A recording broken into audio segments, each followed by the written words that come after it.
Hey everyone, Jamie, Port St. Lucie Mortgage Brokers. Hope you're having a fantastic day. Today is July 24th, 2025. The market report for St. Lucie County just came out yesterday, I believe, and I wanted to go over those numbers with you. If you've seen the report or maybe you haven't, it's broken down in two buckets. It's the single family homes bucket, and then also a bucket for condos and townhouses in one bucket.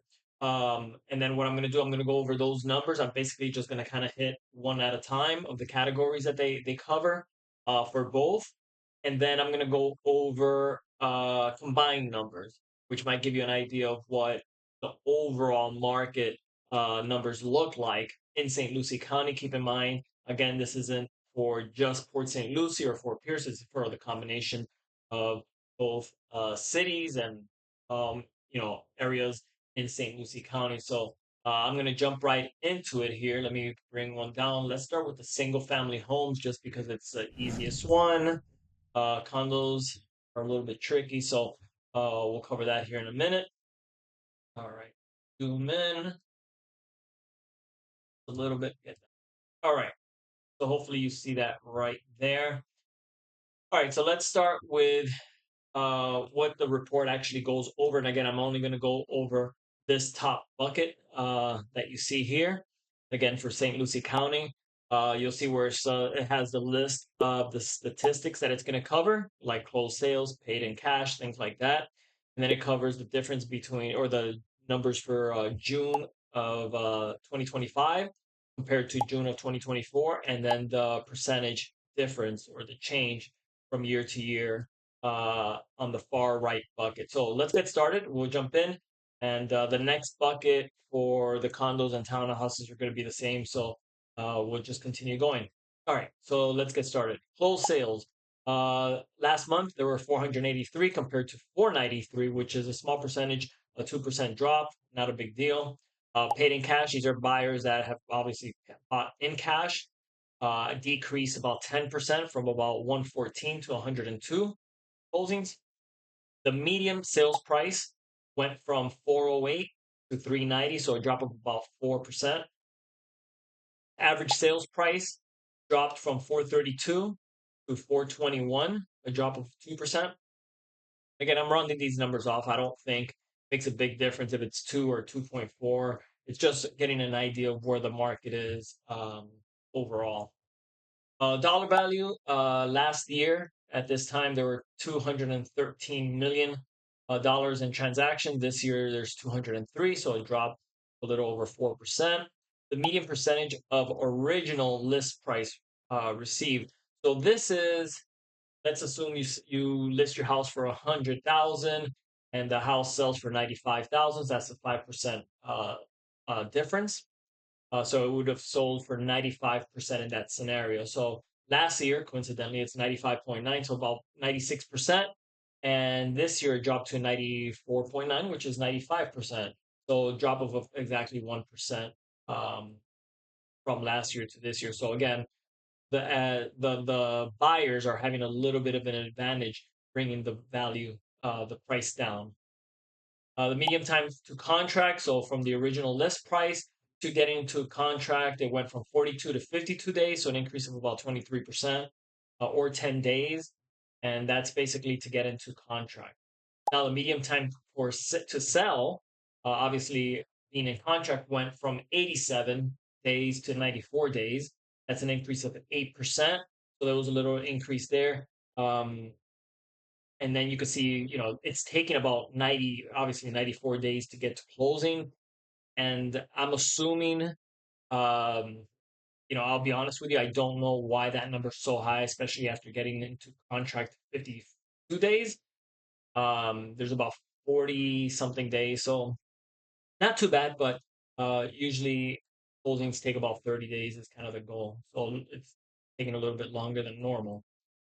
New pending sales decreased from 517 to 505, a decrease of about 2.3%. New listings went down as well, 6% from 670 to about 629.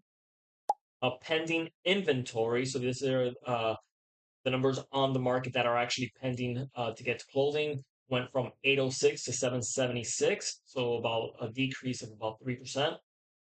Inventory, this was a little bit of a jump, obviously 17% or quite a bit of jump.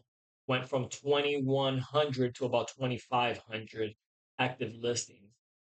And then lastly, months of supply and inventory increase from 4.7 to 5.8, which is about a 23% increase. So the one that really gets me here is the inventory. You can see there was a big jump in inventory as far as numbers go, about 400 homes increased.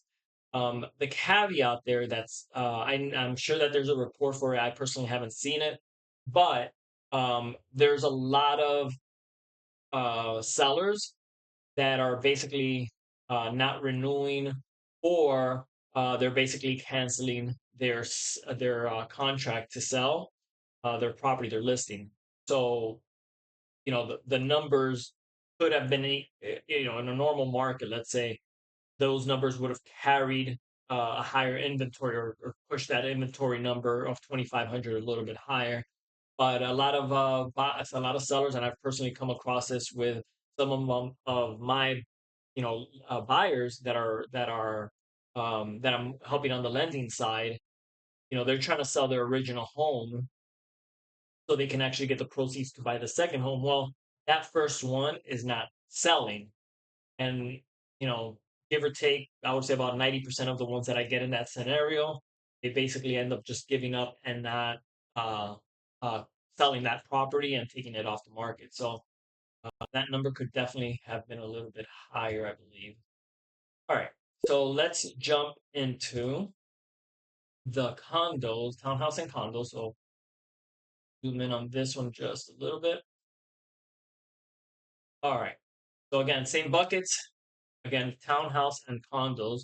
Now, let me just mention on the condo side, if you're not aware, in Florida, this is a really hot point in the market. It's a tough situation because of what happened down in Miami with the condo coming down, insurance issues with the hurricanes and the storms and everything that you've probably seen and heard on the news. So I'm going to go over the numbers, but these numbers, you're going to see a bigger swing in these numbers compared to the single family homes.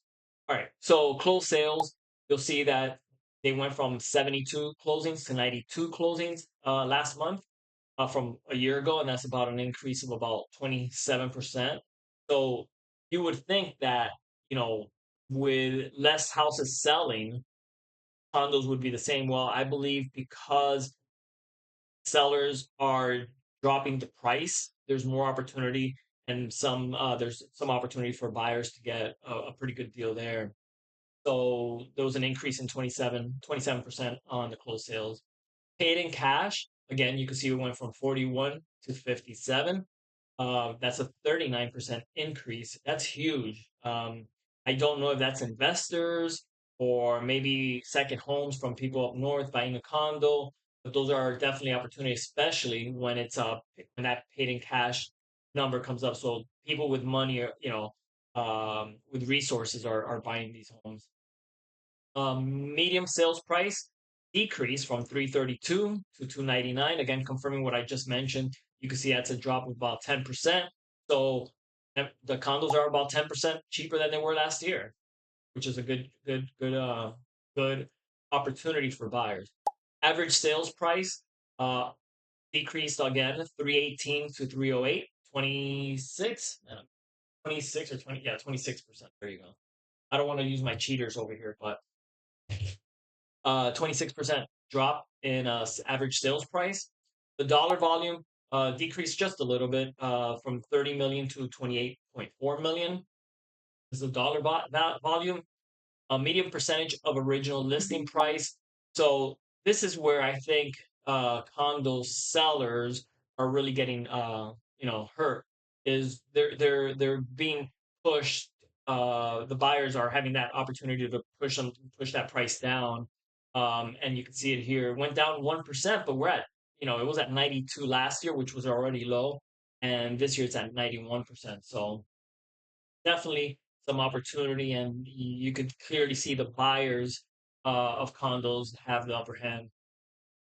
Medium time to contract, 82 days dropped to 71 days. That's a drop of about 13%. Again, I think that has to do with, in my opinion, it has to do with it being paid in cash buyers. Those deals tend to close quicker. Medium time to sell is, and I apologize, that's for a contract, medium time to get into contract. So people are negotiating and the sellers are, are accepting contracts quicker than they were last year. Medium time to sell, 115 to 106, that went down 8%. Again, going back to what I just mentioned on the previous bucket, which is cash buyers are moving that number down. New pending sales from 81 to 77, that's 49%. New listings from 116 to, look at that, no change, 116, 116. So there was no movement there compared to last year. Pending inventory dropped a little bit from 121 to 105. St. Lucie County is not huge compared to more populated areas like South Florida, specifically Miami, Broward, and then other metropolitan areas. So we don't have a big condo um, uh, presence here compared to other places. So not a big number there. So pending inventory 121 dropped to 105. That's about a drop of 13%. Inventory 672. Active listing to 836. That's a big jump, 24%. So more people are listing their properties. Again, I wonder if these are if those are coming off the market as fast as single family homes are, as far as being pulled off the market, canceling, or just not renewing. So I'm just curious as far as that goes. If you know what those numbers, or if you have a report, reach out to me. I'll be happy to. I'd love to make a video with you about that. And then lastly, months supply of inventory. Um, that increase again, giving the advantage to buyers from basically 8%, 7.9 to 11.4, an increase of 44%. So that almost doubled. That's a huge jump there. So that's your condo and townhouse numbers for June of 2025. The last thing I'm going to cover, I'm going to put down here. You can see that, and it's going to be the combined market. So I'm going to go over some of the buckets here. As you can see, closed sales actually increased 12.9 compared to last year.